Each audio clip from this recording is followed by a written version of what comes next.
नमस्कार. श्री स्वामी समर्थ सर्वांना. कशा आहात सगळे? तर चला तर आज आपण श्री स्वामी समर्थ महाराजांचे तारक मंत्राचे तीर्थ कसे बनवायचे हे पाहूयात. त्याआधी मी तुम्हाला त्या तीर्थ कुठे कुठे आणि कसे वापरायचे ह्याबद्दल थोडक्यात माहिती सांगते. स्वामी समर्थ यांच्या सेवेमध्ये अनेक सेवेकरी आहेत. त्या सेवेकऱ्यांनी अनेक सेवा केलेल्या आहेत आणि त्यांच्या प्रत्येक सेवेचं फळ त्यांना मिळालेलं आहे आणि त्या सेवेचा अनुभव देखील त्यांना आलेला आहे. असेच अनुभव आपण ऐकले असतील, वाचले असतील.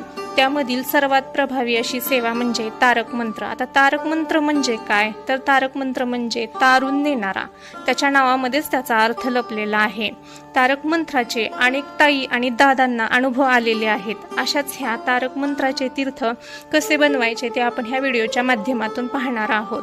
त्याआधी मी तुम्हाला सांगते की तीर्थ तुम्ही कुठे कुठे यूज करू शकतात. त्यामध्ये जर घरामध्ये आपल्या जर एखादी व्यक्ती आजारी असेल तर त्या आजारी व्यक्तीसाठी हे तीर्थ अतिशय प्रभावी आहे. त्या व्यक्तीला तुम्ही हे तीर्थ देऊ शकतात. तसेच घरामध्ये लहान मुलं, आजकाल हट्टीपणा लहान मुलामध्ये खूप वाढलेला आहे, चिडचिडेपणा खूप वाढलेला आहे. अशा मुलांसाठी देखील हे तीर्थ अतिशय प्रभावी आहे. घरात कुठल्याही व्यक्तीला अनेक व्यसने असतात. दारूचं व्यसन असेल, सिगारेटचं व्यसन असेल आणि ते सुटतच नसेल तर अशा व्यक्तीला व्यसनापासून दूर ठेवण्यासाठी देखील हे तीर्थ तुम्ही वापरू शकता. तसेच घरात सतत भांडणे होत असतील, किरकिर होत असेल, अजिबात घरात शांततेचं वातावरण नसेल तर अशा देखील व्यक्तींना अशा ठिकाणी देखील तुम्ही हे तीर्थ वापरू शकतात. आता कसे घरामध्ये मिस्टर ऐकत नाहीत, दोघांमध्ये अजिबात जमत नाही, अशा वेळी देखील तुम्ही हे तीर्थ त्या व्यक्तीला देऊ शकतात. ह्या तीर्थाची सेवा तुम्ही स्वतःसाठी देखील करू शकतात. आपले मन देखील सतत अशांत असते, मनात निगेटिव्ह विचार येत असतात. तसेच काही अशा व्यक्ती असतात की त्यांच्या मनामध्ये नेहमी आत्महत्यासारखे विचार येत असतात. अशा व्यक्तींना देखील ही सेवा अतिशय उपयुक्त आहे. हे तीर्थ अतिशय उपयुक्त आहे आणि ह्या सेवेचे 101% परिणाम दिसून येतो. अगदी खात्रीने ही सेवा तुम्ही करून पहा. अति शक्तिशाली असा हा उपाय आहे. तुम्ही नक्की ही सेवा करून पहा. फक्त आपली श्रद्धा आणि भावना महत्त्वाची असते. कुठलीही सेवा करायचं झालं तर आपण ती मनोभावे केली पाहिजे, तरच त्याचं फळ आणि अनुभव आपल्याला पाहायला मिळते.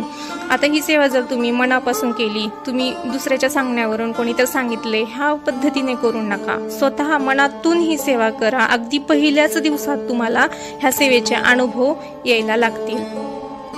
आता मी तुम्हाला सांगते की हे तीर्थ कसे बनवायचे. सर्वात आधी आपल्याला एक तांब्या भरून घ्यायचा आहे. स्वामींसमोर आसन टाकून समोर पाठ ठेवून त्या पाठावर तो तांब्या ठेवायचा आहे. आसनावर बसून घ्यायचा आहे. आसनावर बसल्यानंतर सर्वात आधी दिवा आणि अगरबत्ती प्रज्वलित करून घ्यायची. दिवा आणि अगरबत्ती प्रज्वलित करून झाल्यानंतर स्वामींना नमस्कार करायचा आहे आणि आपल्याला ही सेवा संकल्प घेऊन करायची आहे. संकल्प घेण्यासाठी आपल्याला हातामध्ये पाणी घ्यायचं आहे. त्या पाण्यामध्ये अखंड अक्षता टाकायच्या, तुळशीपत्र आणि एक फूल टाकून घ्यायचं आणि आपण किती दिवसासाठी ही सेवा करत आहेत ते त्या संकल्पामध्ये आणि ज्या कार्यासाठी ही सेवा करत आहे त्या कार्याचा उल्लेख त्या संकल्पामध्ये आपल्याला करायचा आहे.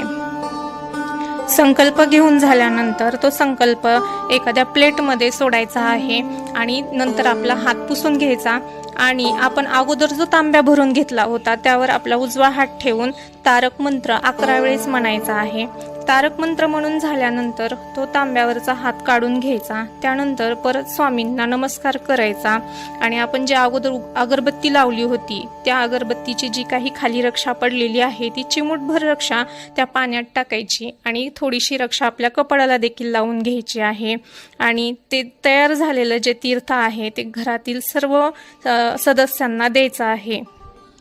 घरातील सर्व व्यक्तींना ते तीर्थ दिल्यानंतर ते तीर्थ स्वतः देखील आपण प्यायचं आहे. बाकीचं जे तीर्थ आहे ते घरामध्ये सर्व ठिकाणी आपले जी काही बाहेर जागा आहे शिल्लक त्या सर्व जागेमध्ये हे तीर्थ तुळशीच्या पत्राने शिंपडायचं आहे.